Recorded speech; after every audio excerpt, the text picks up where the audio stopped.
Let's take the problem based on the electric flux and the Gauss law.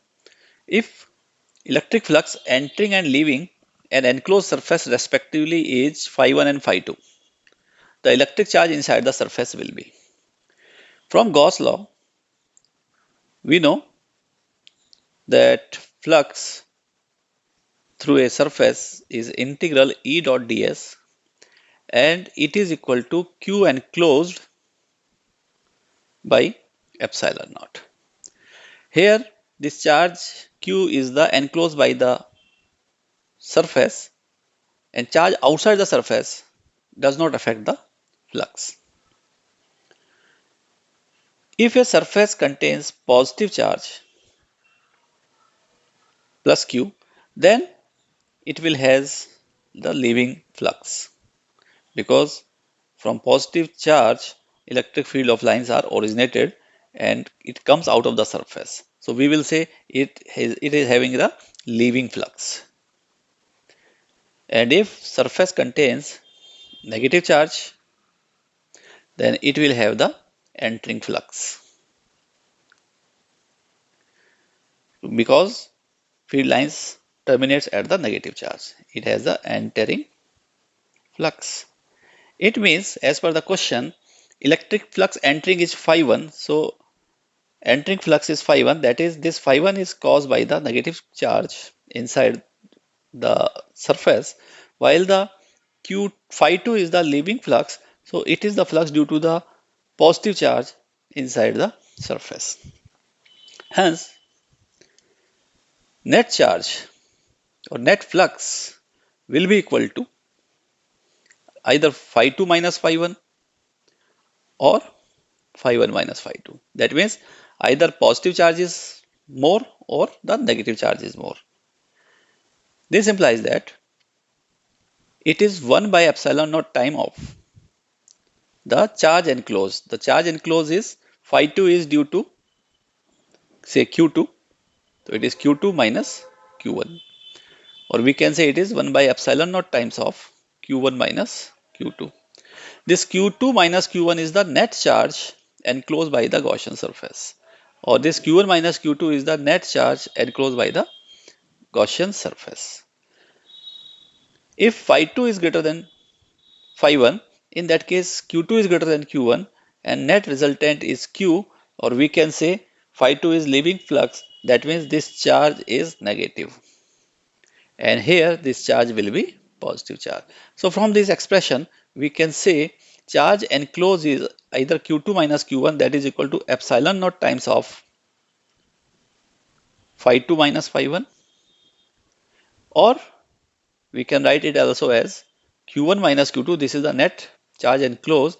It is equal to the epsilon naught of phi1 minus phi2. So in the given options, this option A is the correct option. Now take the second question. A charge q is placed in the center of the cube of length L.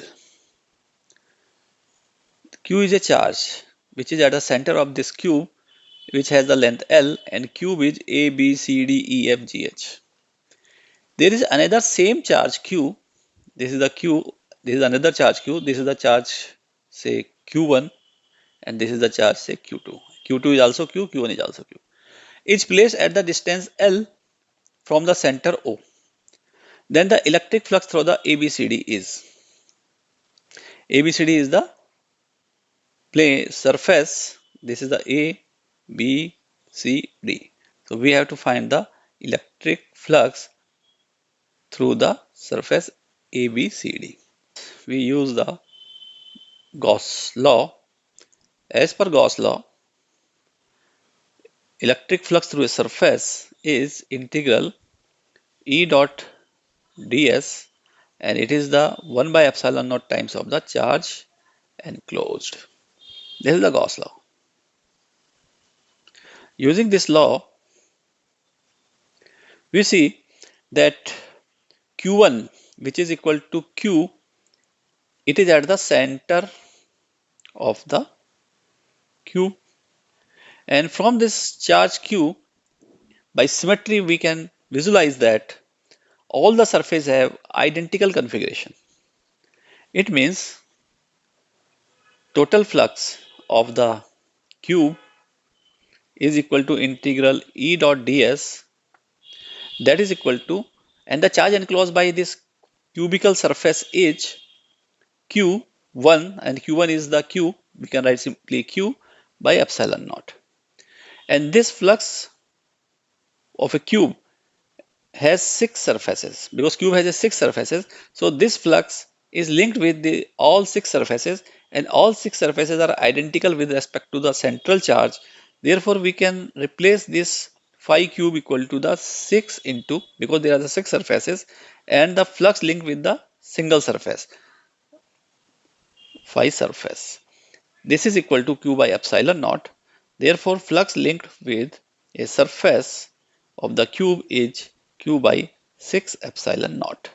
Hence flux linked with the surface A, B, C, D is equal to Q by 6 epsilon naught. This is the answer. Here another charge Q is given. Because charge Q is outside the cube under the consideration, so this Q will not affect the flux through the ABCD, because Gaussian surface enclosing the charge is considered in the Gauss law.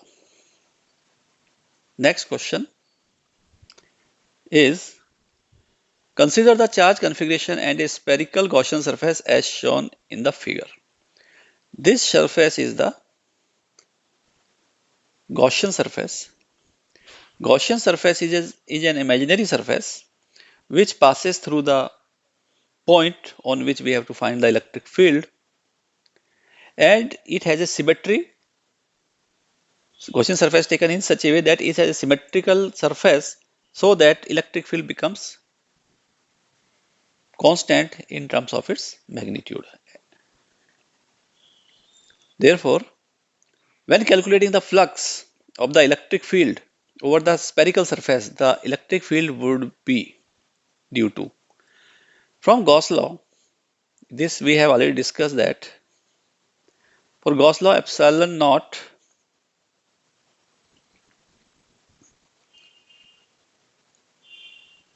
from Gauss law we can say electric flux through a surface is integral E dot ds, and it is equal to Q enclosed by epsilon naught. This is the Gauss law, in which we have discussed that Q enclosed is the charges which are enclosed by Gaussian surface. Charges outside the Gaussian surface does not include to find the flux. While here E, this is the electric field. This electric field is due to all charges available in space. Therefore, as per question, we have to find the electric field will be due to. So, electric field will be due to all of the charges in the space. Therefore, Q1 plus Q1 and this Q2, all these charges will result into the effective or resultant electric field. Therefore, option C is the correct option.